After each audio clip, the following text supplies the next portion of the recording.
L'Europe traverse actuellement une crise très sérieuse et la zone euro également. Quand on essaye de comprendre l'origine de la crise de l'Europe, en réalité, il faut voir que cette Europe a été conçue en 1957 dans un contexte d'une double bulle. D'abord, une bulle constituée de 6 pays développés à l'ouest de l'Europe, qui étaient des pays capitalistes dans un monde qui était à ce moment-là dominé par des pays qui appartenaient au tiers-monde ou au monde communiste. Et par ailleurs, la deuxième bulle, c'était que ces 6 pays appartenaient à l'ensemble américain, c'est-à-dire que nous avions un protecteur qui était les États-Unis. Donc quand le traité de Rome a été rédigé, c'est un traité qui a été rédigé avec l'idée que ce qui était important était indicible et restait en dehors du traité. C'est-à-dire que tous les pays qui ont constitué la communauté européenne en 1957 étaient tous des pays très développés, qui avaient des systèmes fiscaux et sociaux très proches. Et donc l'objectif, c'était de créer un marché commun le plus ouvert entre des pays qui étaient encore marqués par des structures nationalistes.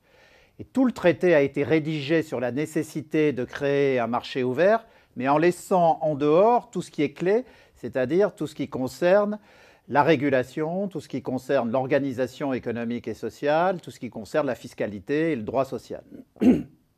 Ensuite, on a ouvert cette communauté européenne. Sont entrés des pays, notamment l'Angleterre, à partir de 1973, qui avaient des visions stratégiques totalement différentes, et à partir de 2004, des pays pauvres qui avaient des ambitions très différentes de celles de la France et de l'Allemagne, qui en 1957 voulaient simplement éviter la répétition des guerres auxquelles on avait assisté depuis 150 ans, donc à cette époque-là. Donc cette Europe, qui a été conçue avec une matrice d'ouverture, a été conçue avec une matrice d'ouverture dans un monde doublement fermé. Et le problème, c'est qu'on n'a jamais réécrit la matrice d'ouverture de l'Europe, alors que le monde est devenu totalement ouvert, d'une part, à l'ensemble de la planète, mais que d'autre part sont apparus dans ce monde des acteurs stratégiques qui ont adopté des politiques extrêmement déterminées de développement, de telle sorte que l'Europe est de facto devenue un ventre mou du monde, avec une matrice qui organise l'Europe telle qu'elle est sur un mode totalement ouvert face à des États qui eux-mêmes sont fermés. On sait très bien qu'on ne peut pas investir en Chine sans partenaire chinois.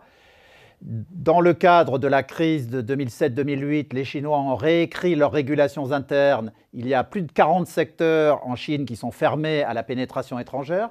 C'est le même sujet aux États-Unis, où au nom de la nécessité de rester une grande puissance industrielle et stratégique, et comme c'est écrit dans tous les documents d'orientation des derniers présidents américains, que ce soit Bush ou Obama, les États-Unis veulent rester la première puissance militaire du monde, et pour le rester, ils ont une conception de leur base industrielle et stratégique qui est extrêmement large, de telle sorte que plus de la moitié de l'économie américaine appartient à cette base, en sorte que le Pentagone est en réalité un véritable ministère de l'industrie américaine, et que donc il est impossible de pénétrer cette base sans l'accord du Pentagone. Donc face à ces deux mondes fermés, sans parler de l'Inde ou de la Russie, qui sont aussi des mondes obéissant à des stratégies déterminées, comme au Japon, comme au Brésil, face à tous ces grands acteurs qui sont dans des conceptions stratégiques extrêmement déterminées, l'Europe est simplement un marché ouvert et donc de facto un ventre mou du monde. Ça, c'est le premier niveau de la crise européenne. Le deuxième niveau, c'est qu'on a constitué au sein de ce ventre mou du monde une zone euro qui est elle-même conçue de façon totalement déstructurée. C'est-à-dire que la zone euro, non seulement est une zone dont on sait que ce n'est pas une zone monétaire optimale, c'est-à-dire qu'elle n'a pas les caractéristiques, selon les économistes, pour constituer une zone monétaire qui peut perdurer. Et par ailleurs, à l'intérieur de cette zone, qui n'est pas une zone monétaire optimale, sont apparues des stratégies totalement divergentes au moment même où l'euro a été mis en œuvre. En 97-98, à la veille du passage à l'euro au 1er janvier 1999, l'Allemagne, on l'a oublié, était un pays en grande difficulté avec des déficits extérieurs. Les Allemands ont alors adopté une stratégie fondée sur une vision de modèle industriel exportateur. Au même moment, pour des raisons très différentes, on a oublié qu'au milieu des années 90, la France était dans un trip sociopolitique de fin du travail et d'entrer dans le post-industriel qui va amener très naturellement les 35 heures, mais au-delà, qui va amener l'ensemble des élites françaises à préparer, à anticiper et à se mouvoir dans ce post-travail post-industriel.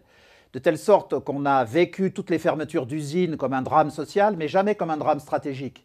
On n'a jamais voulu reconstruire une industrie compétitive.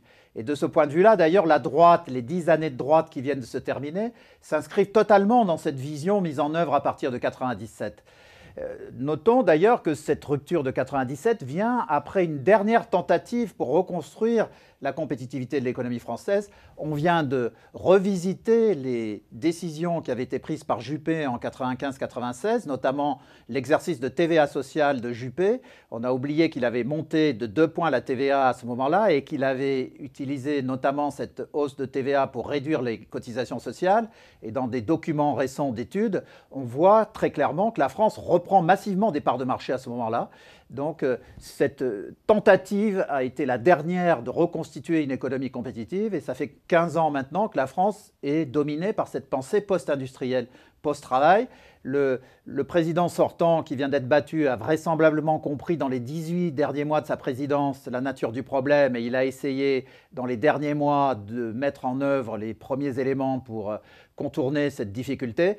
Mais le fait est qu'aujourd'hui la France est en panne stratégique dans une Europe qui est le ventre mou du monde. Donc nous avons 2 niveaux de problèmes absolument massifs qui doivent être attaqués de front par le nouveau président.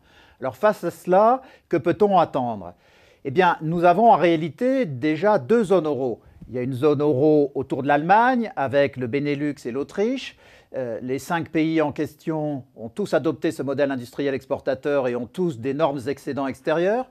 Et les pays du Sud, si on laisse la Grèce de côté, c'est-à-dire France, Italie, Espagne, Portugal, ont adopté un modèle de consommation tiré par une dépense à crédit. Dépenses publiques à crédit en France, dépenses privées à crédit en Espagne, mix des deux en Italie et au Portugal, la Grèce n'étant que la France à la puissance 10. Et donc, dans ce modèle du Sud, on voit, à l'inverse de la zone nord de l'euro, d'énormes déficits extérieurs. Or, qu'est-ce que la crise de l'euro ? C'est le retour de la contrainte extérieure, c'est-à-dire que les pays du Sud se retrouvent face à ce déficit extérieur. Le problème fondamental du nouveau président français étant de réduire et d'éliminer et de reconstruire la production française pour retrouver les équilibres extérieurs qui nous redonneront la véritable marge d'indépendance qui permettra de projeter un nouveau modèle social. Donc l'impératif français, c'est la reconstruction d'un système productif compétitif. Et donc dans ce contexte, qu'est-ce qui peut advenir dans la crise de l'euro ? Actuellement, il y a une aggravation sur la Grèce. De mon point de vue, la Grèce a été sortie de l'image. Comment ? Ça a été l'objet des différents plans successifs et notamment du plan final de février-mars 2012 qui a consisté à recapitaliser les banques européennes qui avaient prêté à la Grèce en contrepartie d'un abandon de créances de ces banques sur la Grèce. Donc un abandon qui était prévu à 107 milliards d'euros, qui de facto, compte tenu des décisions effectives, se réduit à 105 milliards d'euros, mais il y a bien eu un chèque gratuit donné à la Grèce d'effacement de 105 milliards de créances privées sur la Grèce. C'est d'ailleurs, on l'a peu souligné, sans précédent en faveur d'un pays développé depuis la Deuxième Guerre mondiale et vraisemblablement depuis la Révolution industrielle. Donc c'est un geste extrêmement puissant, mais qui avait une vision stratégique très claire. C'était d'éviter qu'une éventuelle faillite de la Grèce emporte les banques de l'Europe de l'Ouest. Et de ce point de vue-là, on a atteint l'objectif par ce premier paquet. Ensuite, il s'agissait de reconstruire, d'éviter une faillite totale de la Grèce, qui est un acteur clé aux frontières de l'Europe avec la Turquie. Cet objectif a été atteint par les 130 milliards d'euros qu'on a donnés en complément pour éviter la faillite de l'État grec en tant que tel, dans ses capacités régaliennes physiques. En revanche, on n'a évidemment pas traité la troisième crise, qui est la crise interne de la Grèce. Donc maintenant, la question, en réalité, ce n'est plus la question de la Grèce. Pour moi, le maillon central, le maillon faible, le maillon qui est clé dans cette analyse, c'est la France. C'est en réalité la France qui est le maillon faible. Pourquoi ? Parce que tous les systèmes de survie de la zone euro, tous les mécanismes mis en place, le mécanisme européen de solidarité, le Fonds européen de financement, les 800 milliards d'euros qui sont actuellement disponibles pour faire face à des crises, ils s'appuient sur 2 piliers. On parle toujours de l'Allemagne quand elle fait des chèques, on oublie que la France fait toujours un chèque de 80% de l'Allemagne. Quand l'Allemagne donne 100 euros, la France donne 80 euros. Comme nous ne les avons pas, d'ailleurs, nous les empruntons. Quand on regarde l'effet des 3 plans déjà mis en œuvre au bénéfice de l'Irlande, du Portugal et de la Grèce, le coût personnel pour la France est 50 milliards d'euros. Déjà des chèques qu'on a effectivement fait, des engagements juridiquement pris, et on a emprunté évidemment ces 50 milliards d'euros puisque nous n'en disposons pas.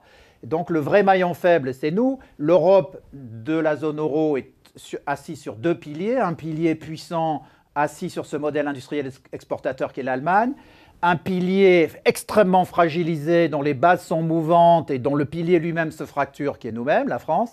Et nous sommes donc dans une situation d'extrême fragilité de la construction européenne. Alors, quelles sont les perspectives que j'analyse dans ce livre, Le Joker européen? C'est d'une part que s'il devait y avoir une fracture, une faillite de la France qui pourrait intervenir dans les mois qui viennent, je m'attends d'ailleurs à des ruptures extrêmement violentes qui ne sont pas liées à l'élection de Hollande qui aurait pu se passer sous Sarkozy, mais je m'attends à des ruptures extrêmement graves avant 18 mois. Selon la nature et la façon dont ces ruptures sont gérées, on peut avoir 2 formes de cassure. Soit une cassure entre la zone euro nord et la zone euro sud, qui se produirait vraisemblablement par une sortie de l'Allemagne de la zone euro, qui refuserait de payer pour la France, l'Italie et l'Espagne, parce qu'en cas de cassure interne de la France, nous embarquerions l'Italie et l'Espagne dans notre faillite, qui sont 2 pays qui sont déjà en difficulté par ailleurs, évidemment le Portugal aussi. Et l'autre possibilité, c'est donc le joker européen, c'est que tout à coup, face à cela, en prenant des visions stratégiques à 30 ans, on se dit que plutôt que d'avoir une nouvelle division de l'Europe entre le nord et le sud, on crée un noyau fédéral, c'est-à-dire qu'on fédéralise un noyau dur de 7, 8 ou 9 pays autour de la France, l'Italie et l'Espagne, afin de créer un ensemble de 300 millions d'habitants qui deviendrait ipso facto la 2e puissance du monde, qui n'aurait plus des problèmes de crise de zone euro. Ça supposerait de nouvelles structures allant vers une fédération économique et monétaire. On ne parle pas d'États-Unis d'Europe, on ne parle pas de projet fédéral, uniquement une fédéralisation économique et monétaire avec l'apparition d'un secrétaire d'État au Trésor de cette zone réduite, avec un mini-budget de 2 à 3 points de PIB qui pourrait à ce moment-là émettre les Eurobonds et les Project Bonds dont on parle pour relancer un plan de financement d'infrastructures que j'avais déjà appelé de mes voeux en octobre-novembre dans des publications. 200 à 300 milliards d'euros pour reconstruire des infrastructures physiques et numériques, et également un début de convergence fiscale et sociale, puisqu'on ne peut pas continuer de prétendre à une solidarité intra-européenne avec un mix de concurrence fiscale et sociale frontale. C'est sur ces bases que je pense que l'Europe va se reconstruire. Le plus probable, malheureusement aujourd'hui, c'est la cassure en 2, mais j'essaye dans ce livre de montrer tous les avantages du choix de la fédéralisation d'un noyau dur. C'est le cœur de ce projet de joker européen.